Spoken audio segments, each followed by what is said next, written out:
What's up, king and queen, prince and princess? How you all doing? I'm here and I'm very grateful to be alive. So I'm just giving the Lord many thanks.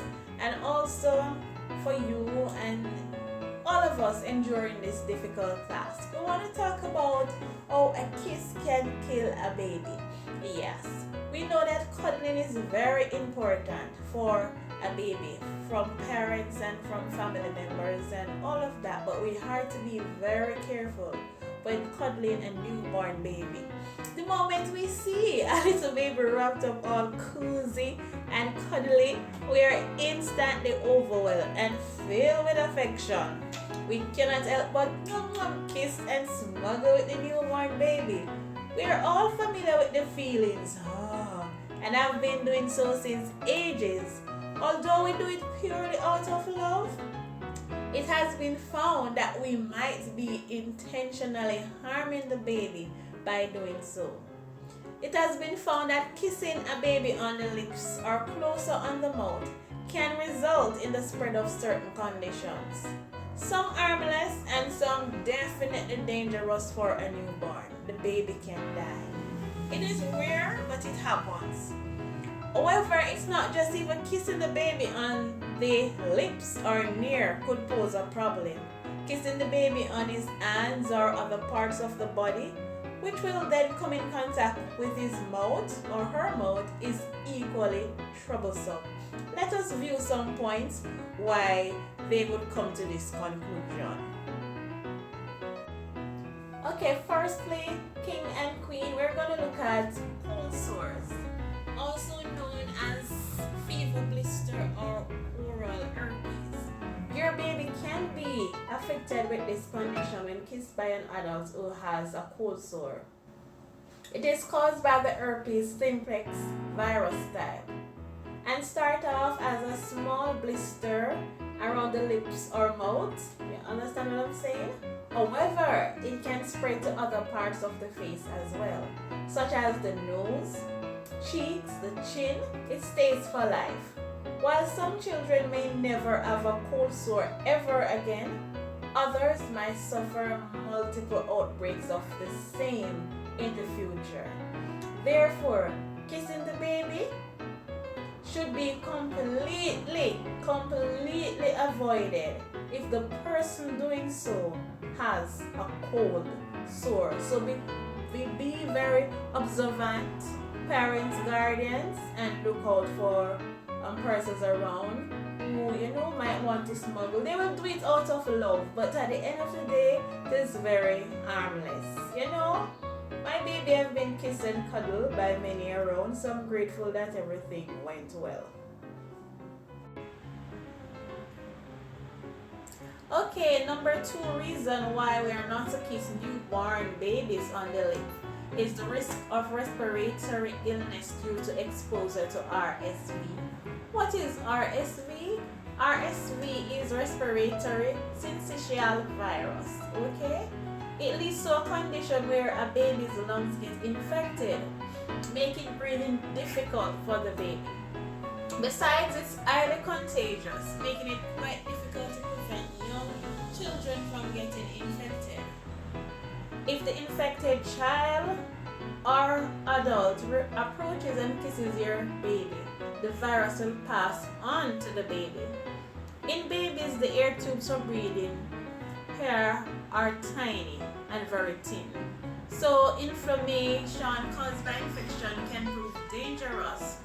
More so in the case of premature babies who already have a much weaker immune system than their peers born at that term. So we have to be very careful. So we talk about heightened risk of cancer due to exposure to toxic chemicals. Yes, kings and queens, skincare products are known to contain chemicals that help men and women look young and fresh, right? But such products may contain parabens and some other artificial colors and much more. These are considered to be endocrine interrupters and have been found to be associated with the risk of cancer. Alright? So hence it is very advisable that people who use such products avoid kissing your baby. Right? Remember, we are not condemning anybody.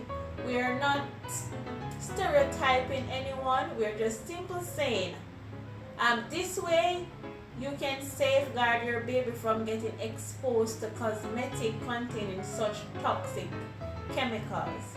So you're not going to shun anybody and say, you use that product, move away from my child. You're going to educate persons, educate your family, your friends and well-wishers, whoever. You know that chemical can be very harmful. And it's true, because we see chemicals, we may use some of them and we see, oh, sometimes they appear to be acidic, much less if you're putting your face next to a newborn whose skin is very sensitive with those acidic or those sort of products to the baby's skin. You know for yourself, just look through it. It can be very dangerous. So we are going to prepare better as we're learning. And never forget purr. Never forget preen. Okay? Because above all the protection and all the keen, we want to be on top of things and all of that. Without the Lord, we will not make it. And remember, some of these things may trouble 10 out of 100 children.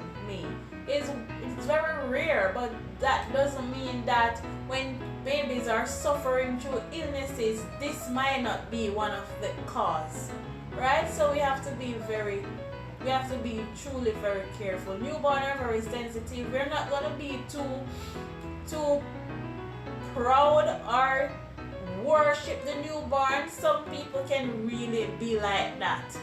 Oh, move on from my baby. This is my baby. And now, baby, don't touch my baby. Don't touch my baby. Okay? And sometimes not even the siblings, the younger one or the older one, they want to interfere with the baby. They don't want to play with the baby or even talk with the baby. Move away from the baby. You know, we have to be very careful. You know, because we can't be too overprotective either. Sometimes things does not work out well when we behave that way, but we have to learn to educate others and let them know what is happening. Sometimes many things fall along the way. You know, we kiss, we cuddle the baby, you know, and we do all of it, and then nothing doesn't happen, right? That doesn't mean that, you know, you as a new parent or a new mother or a new father, whoever, can't be careful or can't try something different to protect our babies. Alright? Okay, another reason why we are not to kiss newborns on the lips, hands, etc. is that there is a disease called kissing disease. But actually it's a nickname given to the term mononucleosis. So mononucleosis is an infection which passes through saliva, often through kissing. It is normally passed through within teenagers and adults, but it can affect infants too. In infants and children, the condition results in, a runny nose or cranky behavior, and may also lead to respiratory problems in rare cases. It is a viral disease and does not have any treatment. The child has to bear with the illness until his or her immune system helps to get rid of the infection on its own. It is contagious and can pass from one kin to another. So we are still emphasizing that we be careful. So we are on to number 7. What can kisses do to a newborn baby? So we are aware of cavities. Oh my God, who doesn't have a cavity? I mean, I have had cavities, and even now I still need to go to the dentist and get better treatment for my teeth. I did better oral treatment for my mouth. So cavities. We are all aware that the fact that not maintaining oral hygiene can lead to cavities in teeth. A lesser known fact is that the kisses showered on a baby may also lead to cavities in the child's teeth. I mean, come on, who does not have a cavity? But this is what the information is saying, guys. We can always check it out, right? To better protect our newborns. But the bacteria called streptococcus, if I'm getting it right, streptococcus or streptococcus, right? Mutants present in one's saliva, which, when passed on to the child,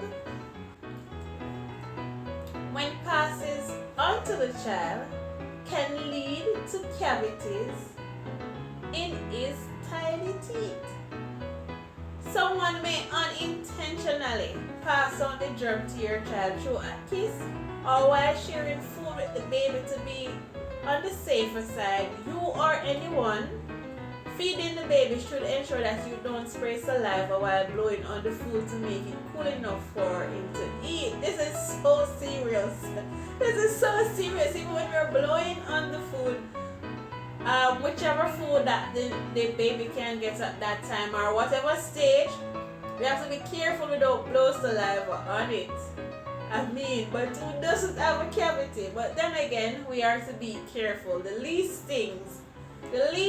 of things can lead to anything to our newborn babies. So we have to be extra careful, right? So we're moving on now. We talk about a weakened immune system. And most of us are aware that babies are most vulnerable to illnesses during their initial few months when their gut bacteria are still in a developmental stage. For this reason, any child or adult who wishes to come around the newborn have to ensure that their hands are washed. There may be cases when adults or a child unaware of their illness comes and kisses the baby. In such cases, the baby gets exposed to germ and has to fight with its weak immunity. So the baby gets exposed to germs and has to fight with its weak immunity. Also, babies start getting vaccination from birth up until a certain age and requires several doses to make the vaccine effective in their body. Hence, for the initial few months, their bodies have negligible immunity and is highly sensitive to germs. You should be strict in watching over your baby to ensure your baby's safety. Okay, the immune system is not so strong, so you have to be very careful with who come or go around your baby. Okay, so we have hand, foot, and mouth disease. Usually occurs in children at some point in their childhood and is marked by sores which pop up all over the child's body and mouth. It can be spread through action of close contact, which includes kissing, right? This will cause a child to feel tired, have a sore throat, and get cranky. In such conditions, they might even suffer from fever. So then again, you have to ensure that any infected adult or child does not come in close contact with your baby or kiss him or her even on his or her little hands. We have to be careful of hand, foot, and mouth disease. That is it, King and Queen, Prince and Princess. Let us continue to pray and to read our Bibles and to meditate and to worship. Have a blessed day, you all.